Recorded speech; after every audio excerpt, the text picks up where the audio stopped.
Hi business creators, it's Claire from Claire, and today we're talking about another visibility block, but this time we're talking about perfection and how that can stop you from showing up. So does making something perfect hold you back from hitting that publish button? Is perfection higher than actually helping people? That is the key question. Because you already know that showing up online is essential for promoting an online business. Whether you choose videos, blogs, socials, online groups, whatever it is, are your meticulously high standards so high that it causes perfection as a visibility block, stopping you from reaching and attracting those new clients and growing your business? Now, the other thing I would like to ask you is, if you're a fan of, let's say, Instagram, but pretty much any social media platform, do you connect and resonate more with the polished, picture perfect, every hair in place posts, or with the behind the scenes, this is what it's really like posts? Now, I'd argue that both of those have their place, but we are humans and we build connection with humans, and we know that pretty much all humans are imperfect. And on the flip side, those perfect ones, we want to show we take our business seriously. But where this goes wrong is when perfection becomes a block to showing up. And where does that happen? We are going to go into right now. So the first place I really see this happen is with videos. So how many videos have you seen that are edited to within an inch of their lives? And when we're talking amateur, which most business owners are not professional video editors, we get these strange and abrupt cuts. The background isn't changing when the light changes on the person, when we've got green screens. They don't have a single or pause. But that's the standard we are led to believe we need to achieve, because it's what we see on screen, it's what we see those big, highly successful people do, but it's not reality. And what I mean, it's not the reality of what it would be like, what experience somebody would have if they work with you, if they come to a live webinar or masterclass or a Facebook Live. You are going to you're gonna go off on tangents that end up being something that's completely unrelated. You're going to sneeze and cough, and if your cat is anything like mine, he will walk across your desk and stick his butt in the camera. Now, there's a trade-off that happens between the time it takes to make video edits and the benefit of making it absolutely perfect. Because are there more important things you could be doing than spending hours removing every single pause or stumble from a video? Now, most of my videos are single take, and that took practice. Now, I may edit out the weird face I make just before sneezing or coughing, but the rest generally stays, and I will stumble over my words.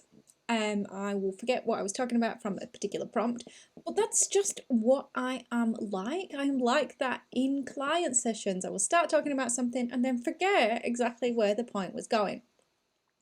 What's really helpful for me with recording videos is to just start the recording and accept a few false starts, leaving the recording running. I'll realize I blinked straight away, or I'll realize the intro's not quite right.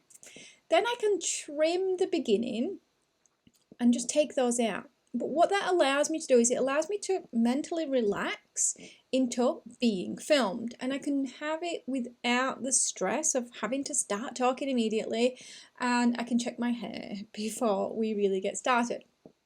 I also allow the end to run on as well, because I know I'm going to be trimming the beginning, so I can trim the end as well, so I can deliver my close, and then I can stop the recording rather than trying to finish what I'm saying and stop the recording at the same time. So when it comes to live videos, to be honest, you just roll with it. You can always delete it if it was a complete disaster. Thanks, Facebook.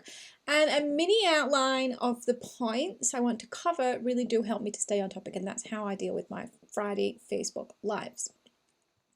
The other place that this comes up, this perfection, this having it to be exact, in addition to videos, is when we're writing content. Now, so many people tell me they don't publish content because it's not perfect. So are you over editing your content so it is perfectly polished? You know, writing, rewriting, questioning every single word, spending way too long in the thesaurus, that's my favourite, writing 5 different introductory paragraphs so you can really sum everything up, even though you've not yet written the main part of the blog or the main content.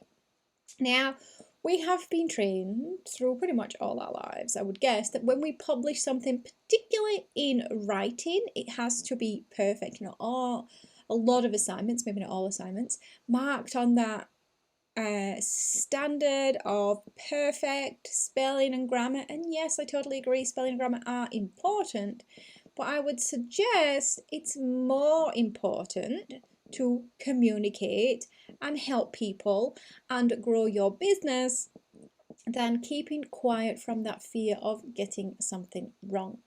And you just need to kind of start accepting your blog post may not be perfect. Your newsletter may have a spelling mistake or two. Mine certainly do on occasion.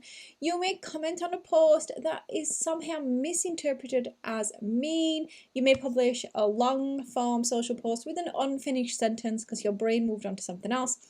Mistakes, miscommunications are always going to happen. So if we're just constantly trying to avoid them, yes, we can catch some, and yes, editing is important, but it's kind of a fact of life. Birth, death, taxes, and mistakes is how I think that phrase should go. But when it comes to writing, particularly if it comes to spelling and grammar being a problem and holding you back, I would encourage you to question what's the bigger fear. Because the possibility of spelling and grammar mistakes is generally not enough to stop you from ever publishing a post or sending a newsletter again. So what's the fear underneath that? It's a really great excuse, but it's generally not like a really driving fear. So is it judgment? Is it somebody publicly telling you that there's a mistake in your post? Is it sharing something, sharing content, writing about something that you don't want your friends or family to know about you? So like there's the layer of perfection, but what's the layer underneath that is what I would encourage you to question. Now, practice equals progress. Practice does not equal perfection because we don't even need to target perfection. And when it comes to content marketing, as one of my mentors, Tash Corbin, says, your audience will never be as small as it is today. So the more mistakes you make now, the fewer people will actually see them. Because seriously, how many people are going to scroll back through your blogs or videos or social posts to see where you published something that wasn't perfect? And how many of those are going to judge you so harshly that they bother to write a nasty comment or they refuse to work with you?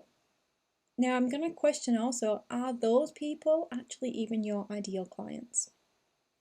By practicing publishing content, and that's what it is, it's continuous practice, continuous improvement, continuous refinement.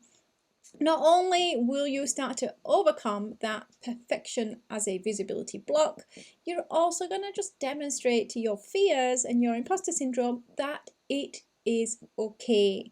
The world is not going to fall apart if you make a mistake, if you trip over your words, or if you forget what you were saying.